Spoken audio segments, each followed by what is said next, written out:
Paola Munier, consultante en biodiversité en agriculture urbaine. Je suis Fanny Provent, coordinatrice de la chaire Agricultures urbaines d'AgroParisTech. Aujourd'hui, nous sommes sur la première ferme urbaine cultivée par Culture en Ville, en plein cœur du parc Suzanne Lenglen.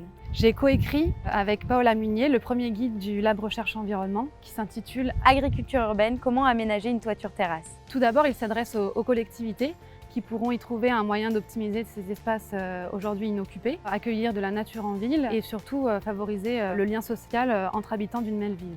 Ensuite, il s'adresse également aux aménageurs, promoteurs et constructeurs qui y trouveront un bon moyen de valoriser et d'optimiser la performance environnementale de leurs ouvrages. Et enfin, donner des clés aux particuliers et leur permettre de se poser les bonnes questions avant d'aménager leur terrasse. L'origine de ce projet est un constat. Mettre en place de l'agriculture urbaine sur un toit nécessite différentes compétences qui sont éparpillées dans la chaîne d'acteurs de la construction de la ville. C'est-à-dire que les collectivités vont connaître très précisément leurs besoins localement. Les promoteurs vont savoir valoriser leur projet et mettre autour de la table un ensemble d'acteurs pour le développer.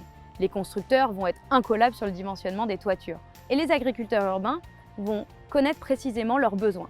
À côté de cela, l'agriculture urbaine sur les toits est à la croisée de différentes réglementations, que ce soit le code rural, le code de l'urbanisme, le code technique des toitures terrasses par exemple. Finalement, ce que nous avons souhaité avec ce guide, c'est développer un langage commun pour regrouper l'ensemble des compétences nécessaires pour déployer un projet d'agriculture urbaine sur un toit.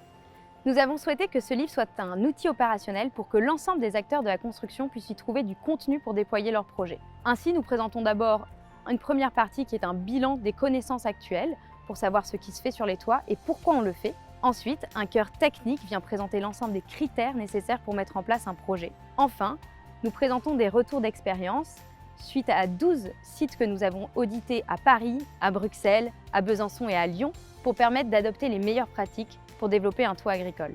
La première bonne raison de lire ce guide serait de connaître la diversité des formes et des fonctions assurées par ces différents projets. Ensuite, il vous permettra d'avoir une aide à la décision et de bien savoir toutes les étapes de mise en place du projet. Et enfin, la dernière bonne raison serait de prendre une longueur d'avance et d'être outillé pour mettre en place des pratiques aujourd'hui de plus en plus courantes.